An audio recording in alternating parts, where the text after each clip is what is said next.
Começou, minha gente. Começou o que muita gente afirma ser o maior espetáculo gratuito de comédia do planeta Terra. Trata-se da campanha para as eleições de presidente, governador, senador e deputados. Dizem que nessa época o mercado de entretenimento de humor sofre uma tremenda crise. Ou o número de contratações de comediante cai dramaticamente, ou o valor dos cachês pagos a eles é reduzido a um patamar inviável para a apresentação dos artistas. É que pouca gente estaria disposta a pagar ingresso para ver um show de humor, quando pode ver de graça um monte de palhaços na TV, diariamente e durante mais de um mês no guia eleitoral. Eu discordo severamente dessa comparação. Acho que eleição não é brincadeira e precisa ser tratado com a devida seriedade. Todo mundo sabe que muito mais engraçado do que a campanha presidencial é a campanha para as eleições municipais.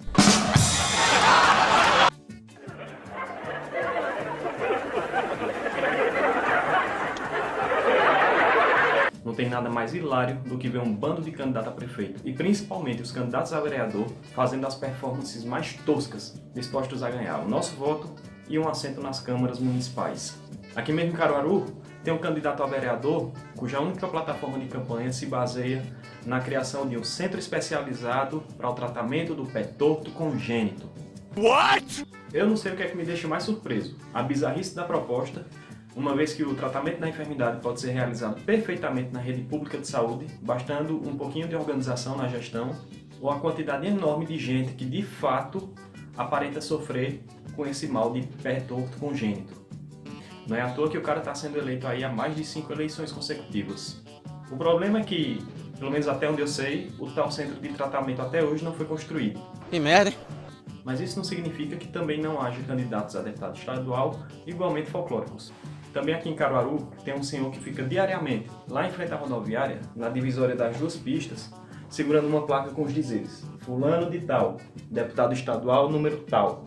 Acompanhe no Facebook e no YouTube.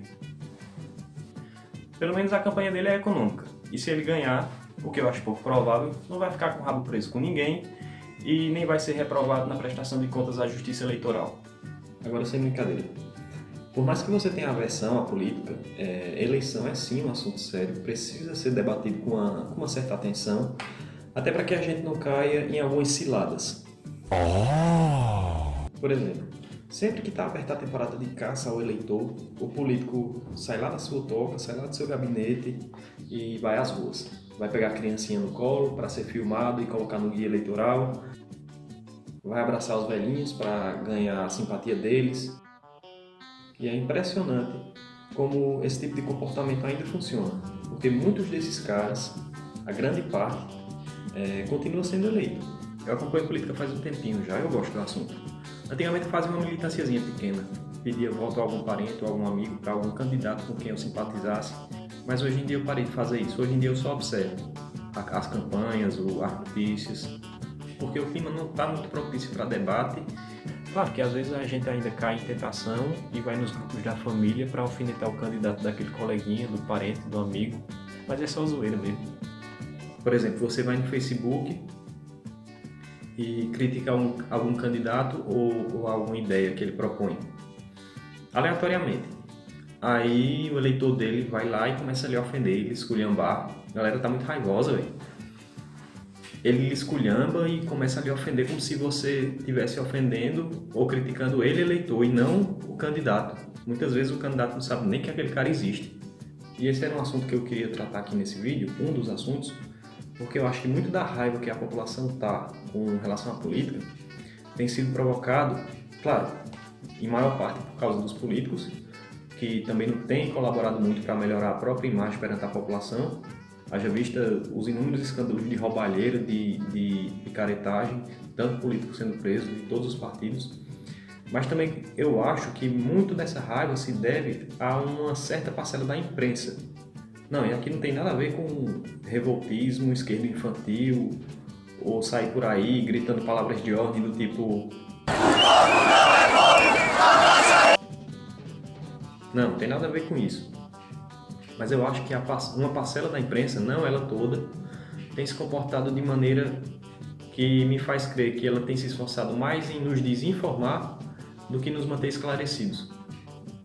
Não que eu não concordo com aquela frase de Milor Fernandes, que diz: imprensa é oposição, o resto é armazém de secos e molhados. Concordo demais com essa frase e com a ideia que ela transmite. A gente sabe que uma imprensa livre é um dos pilares que sustentam qualquer democracia de qualquer país minimamente civilizado. E ela deve ser livre para falar o que quiser, da maneira como bem entender. Inclusive falar muitas asneiras e muitas besteiras a respeito de política e o que quer que seja. Eu acho que os caras estão errando meio na mão, sabe? O que não dá é para você se dizer imparcial e, na prática, descer o sarrafo em determinados setores políticos e em outros você aliviar nas críticas. Agora é preciso deixar claro, não são todos os órgãos de imprensa que se comportam assim. Um ou outro você percebe que faz campanha aberta, não totalmente aberta, porque a única coisa que não faz é declarar o nome do candidato que está apoiando. Mas é nítido isso, não tem como não enxergar. Quer apoiar alguém? Apoia, é um direito de todo cidadão e eu acho que até os órgãos de imprensa mesmo deveriam abrir o apoio que fazem a um candidato ou outro. Mas eu acho necessário que esse apoio fique claro, fique evidente, fique visível e não apenas nas entrelinhas. Não é toda a imprensa que se comporta dessa maneira. Um ou outro órgão de imprensa costuma abordar os assuntos de política com um pouco mais de raiva, de ódio. E eu acho que isso não seja nem por má fé ou despreparo, não. Claro, tirando um ou outro blog que recebe dinheiro para falar bem de determinado partido, ou algum ou outro profissional que admite a própria inapetência na profissão de jornalista e começa a destilar ódio para mais tarde vir a se candidatar a um cargo eletivo, como de deputado federal, por exemplo. Tirando esses dois casos, eu acho que os caras fazem isso não é nem por má fé ou despreparo, como eu já disse. É porque hoje em dia está todo mundo tão perdido mesmo que ninguém sabe mais nem o que fazer, como é que trabalha, nem mesmo os jornalistas. Tirando uma ou outra rara exceção. E eu acho que isso é perigoso num país feito o nosso, porque a situação que a gente está atravessando exige muita clareza, porque os caras têm uma responsabilidade muito grande. E nesse esforço de tentar desconstruir a qualquer custo todos os políticos, isso acaba gerando um efeito colateral que é desqualificar a política como linguagem. Um exemplo que ilustra muito bem o que eu estou dizendo aconteceu na última semana de agosto, quando teve início a série de entrevistas com os presidenciáveis. Pelo critério adotado pela emissora, pela Rede Globo, foram convidados para as entrevistas os principais candidatos à presidência da República mais bem colocados na última pesquisa Datafolha de intenção de votos. Lembrando sempre que Luiz Inácio Lula da Silva, candidato do PT, não pode dar entrevistas por determinação da Justiça. Ele está preso em Curitiba. E por uma linha editorial, eles adotaram a postura, isso não é coisa nova, vem desde 2002 ou 2006, não estou bem lembrado. Eles adotaram a postura de atacar o candidato para tentar desestabilizá-lo. Mas na minha opinião, e na opinião de muita gente que eu conheço, tirando um ou outro ponto alto das entrevistas, o máximo que eles conseguiram foi passar vergonha e desinformar todo mundo. E era isso que eu queria dividir com vocês. E dizer mais uma coisa, se você está pensando em votar nulo ou votar branco, ou se quer comparecer à sua sessão eleitoral para justificar a ausência mais tarde, não faça isso não, vote porque é importante.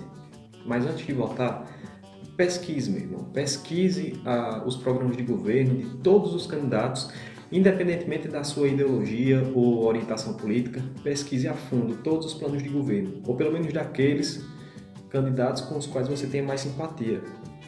Pesquise a fundo. É uma tarefa chata? Talvez, mas isso se torna chato, talvez, muito também por culpa nossa, que passadas as eleições a gente não se preocupa também depois em pesquisar como é que está trabalhando aquele cara que foi eleito, ou pesquisar como é que anda a vida dele no parlamento, o que anda fazendo, com quem anda negociando politicamente, se está ou se não está envolvido em roubalheira, em falcatrua, enfim, pesquise. Pesquise também a vida pregressa de todos os candidatos. Pesquise qual a experiência deles, se tem, se não tem experiência. Seja na área pública, seja na área privada, pesquise o que ele tem a dar que o credencia a ser presidente da República. Pesquise, se informe, porque é verdade. Tem muito bandido querendo se perpetuar no poder. Mas também é verdade que tem muita gente decente, honesta, gente nova, só esperando uma oportunidade com o seu voto para mostrar que pode fazer diferente. E por último, mas não menos importante, depois que você se decidir por algum candidato a presidente, meu irmão, reflita e vote em um candidato a deputado ou a senador que esteja identificado com as ideias que o seu presidente, seu candidato a presidente, defende. Porque se você não votar para deputado e senador também, sabe o que é que pode acontecer? Acabarem sendo eleitos deputados e senadores semelhantes àquele que eu falei no começo do vídeo. Por isso, vote casado. Porque aí das duas, uma. Ou esse país encontra de uma vez o rumo para começar a sair dessa crise, ou a gente afunda logo de vez.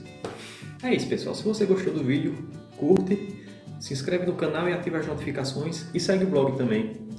O link está aqui na descrição do vídeo. Muito obrigado e até a próxima.